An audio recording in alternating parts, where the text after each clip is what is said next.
영적인 사역을 계속해서 계승해 나가게 하기 위한 수단과 방편으로 주님께서 성령을 보내주신다는 거예요. 그러니까 성령의 사역은 어떤 사역이 되겠습니까? 자의적인 사역이 아니라 예수님의 뜻을, 예수님의 가르침을, 예수님의 사역을 계승하는 의미에서의 사역이 성령의 사역이에요. 그러니까 성령께서 사역하시는 그 주된 내용은 뭐냐면 예수님의 인격과 사역이에요. 예수님이 누구시냐? 그분께서 뭐 하셨느냐? 또 그분의 가르치심이 어떤 것이냐? 그 내용이 무엇이냐? 바로 이 부분을 집중해서, 그러니까 예수 그리스도의 사역의 전문가들 말하자면, 요즘 말로 얘기하게 되면 예수 그리스도만 증거하는 거예요. 그래서 하나님께서 예수 그리스도의 이름으로 보내신 성령이라는 이 삼위일체적인 맥락 속에서 우리는 서로의 관계를 우리가 생각해 볼 수가 있는 것이죠. 자, 그렇기 때문에 성령께서 오셨다, 또 성령께서 오신다는 얘기는 뭐예요? 예수님과 임무교대로서 오시는 거 아니겠습니까? 구속사역의 임무교대 형식으로 오시는 거예요. 그럼 성부 하나님의 선택, 성자 그리스도의 구속, 성령 하나님의 뭐라고 했어요? 적용사역. 그러니까 예수 그리스도께서 성찬하신다는 얘기는 구속사역이 일단락 되어졌다는 거 아니에요. 십자가에서 다 이루었다라고 말씀하셨습니다. 그러니까 주님께서 성찬하신다는 얘기는 구속사역이 일단락 되어졌다는 거예요. 그럼 일단락 되었으면 그 다음 단계는 뭐겠어요? 일단락 되어진 구속사역을 하나님의 택하신 백성들에게 적용시켜야 될 거 아니겠습니까? 그래서 택하신 백성들을 구원하는 역사를 진행시켜 나가야 되지 않겠습니까? 구속작업으로. 이 담당자가 누구라고요? 이게 성령이시라는 겁니다. 그래서 성령께서 오신다라는 얘기는 하나님의 예수 그리스도를 통한 하나님의 구속사역이 이제 이루어졌다라는 것에 대한 선언적인 의미가 담겨있다는 겁니다. 그러니까 예수 성령 강림은 이 단회적이 되겠어요? 반복해서 될 수가 있겠어요? 여기서 그 원리가 나오는 거예요. 단회적인 사건이에요. 성령 강림은 단회적일 수밖에 없어요. 왜? 예수 그리스도의 구속사역이 반복될 수 있어요? 없어요? 그게 단회적이니까 그것과 밀접하게 연관되어 있는 성령의 강림도 단회적일 수밖에 없어요. 근데 지금 세상에서는 어떤 얘기가 일어나는 줄 알아요? 성령 강림은 반복적인 사역이다. 이런 신학적인 주장들이 지금 팽배되어 있단 말입니다. 세상 가운데.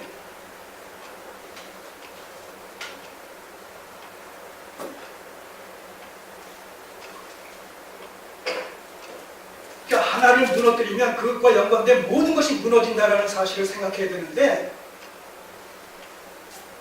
모든 것이 무너진다는 것을 생각하지 않고 그 하나가 무너지는 것에 대해서 아무런 이유 없이 그것을 주장하는 그런 경향성이 너무하단 말입니다.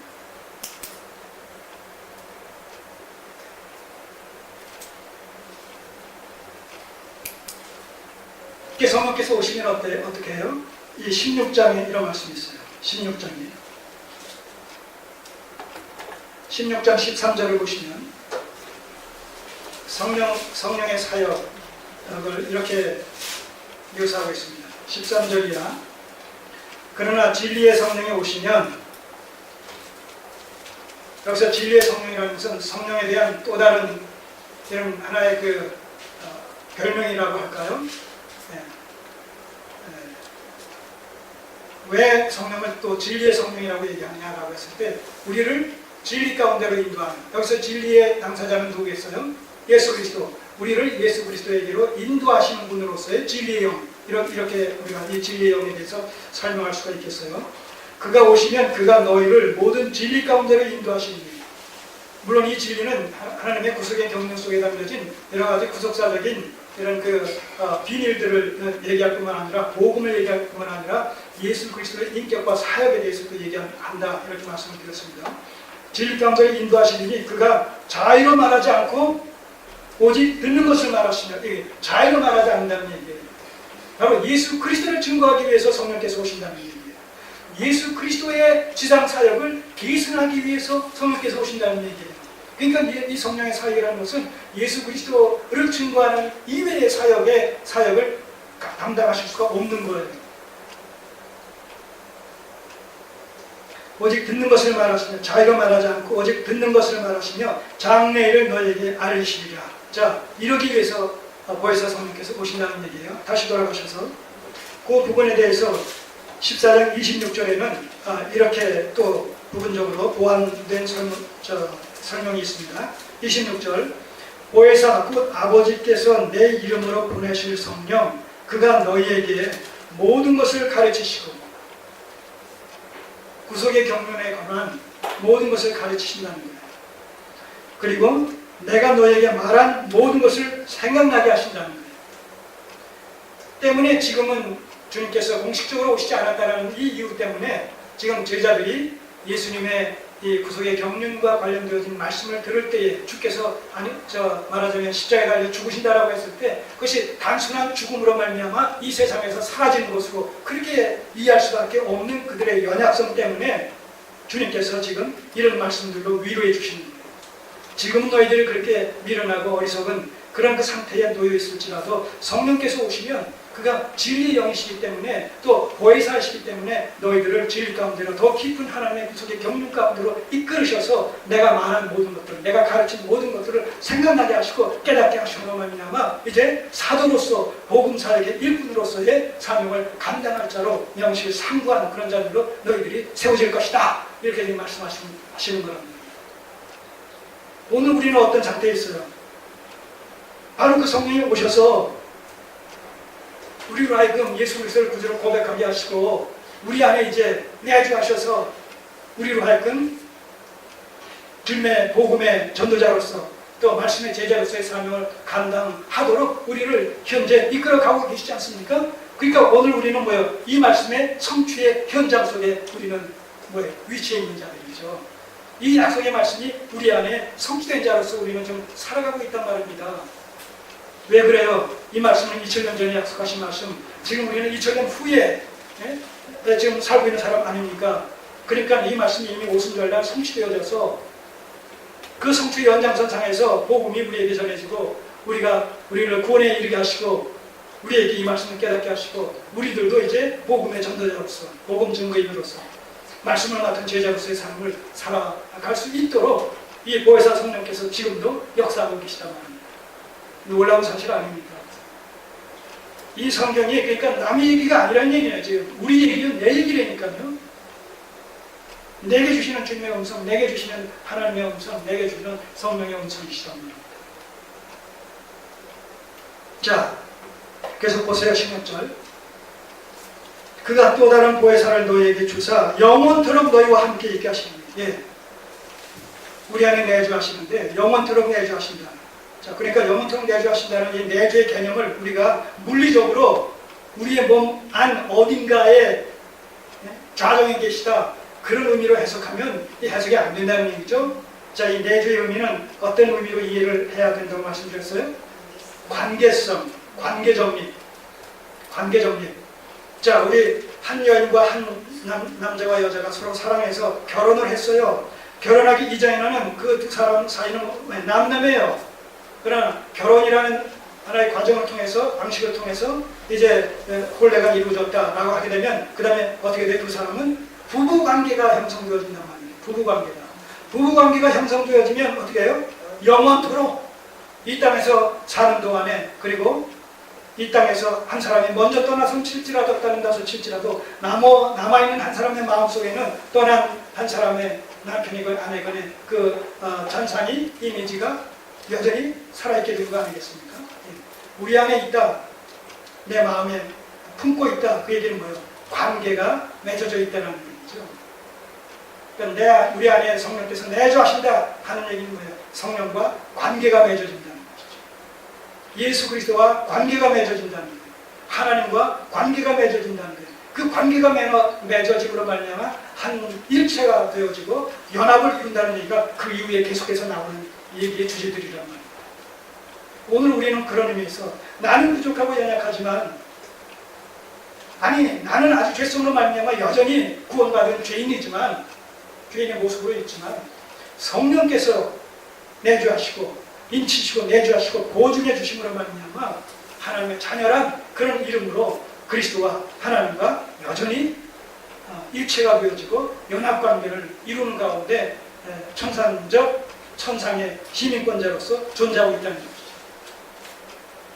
이런 사실들이 끊임없이 우리 안에서 우리를 주장하고 우리의 삶을 이끌고 우리의 생각과 삶을 이끌어가는 원동력이 되어줘야 된단 말입니다. 그래야지 우리가 세상이 아무리 험한 세상을 살아간다 칠지라도 살만한 세상으로 보여지는 거예요. 왜?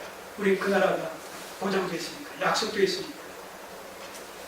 여러분, 내일이 보장된 삶과 내일이 보장되지 않은 오늘로서 국한된 제한된 삶을 살아가는 삶과 삶의 방식, 또 삶에 대한 마음가짐이 같겠습니까? 다르겠습니까? 다를 수밖에 없습니다.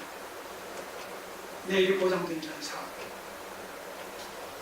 내일이 보장되지 않은 자의 삶이 같을 수가 없습니다. 누구로 말미암아서 내일이 보장될 수 있습니까? 예수 그리스도. 그것을 가능케 하는 원인자가 누구예요? 성령이시죠. 그러니까 성령께서 이 땅에 오셨다. 성령께서 오셨다. 여러분, 오늘 우리가 찬송이 바로 이 보혜사 성령을 보내주신 그 찬송이지, 우리가 잘못 생각하는 어떤 능력으로 생각해가지고 어떤 이적 기사를 행하는 그런 원동력으로서의 성령, 그 얘기가 아니란 말입니다. 그러니 이 성령을 보내주시겠다는 약속의 말씀과 오순절날 성령이 오셨다라는 사실로 인해서 오늘 이 교회 가운데, 그리고 성도들 개개인 가운데 성령의 전으로 우리를 삼으셔서, 교회를 삼으셔서 세상 끝날까지 우리와 함께 계시겠다고 약속해 주시는 이 성령과 우리가 끊임없이 동행하는 삶을 살고 있다는 사실이 얼마나 큰 위로가 됩니까?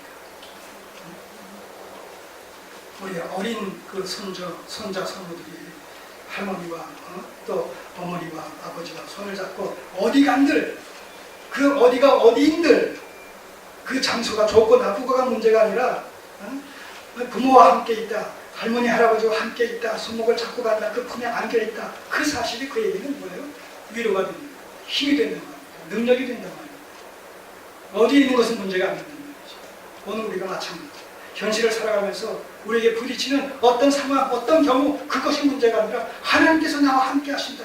성령께서 내 안에 내주 하신다. 세상 끝날까지 나와 함께 하신다. 그 하나님은 어떤 하나님이에요? 창조주 하나님이시다. 구원의 주가 되신 하나님이다. 어느 누구도 맞대야 할 수 없는 전지전능하신 하나님이시다. 그분이 나의 아버지시다. 나는 그분의 자녀이다. 주님의 이름으로 기도할 때 응답해 주시는 이 엄청난 놀라운 신분의 소유자입니다. 이런 사실들이 사실로 우리에게 다가오게 될 때 큰 위로가 되고 힘과 능력으로 역사되지 않겠습니까? 이런 사실들을 우리가 자꾸 잊어버리지 말자는 얘기죠. 자꾸 상기하자는 겁니다. 어떤 방식을 통해서 정기적으로 성경 읽음을, 또 말씀을 들음으로, 또 예배에 참여해서 서로 교제함으로.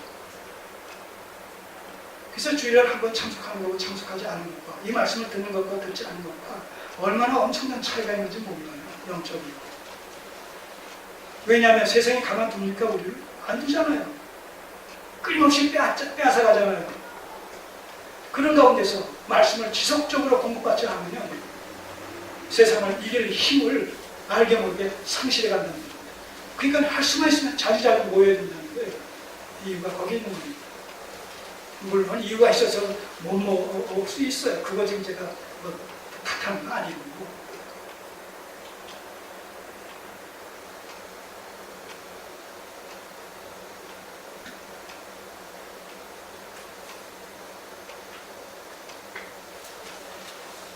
자, 진리영이라 세상 명이 저를 받지 못하나 이는 저를 보지도 못하고 알지도 못하니라. 그렇잖아요. 예수 그리스도께서 메시아로 오셨지만 그 당시에 사람들이 예수 그리스도를 메시아로 영접했습니까?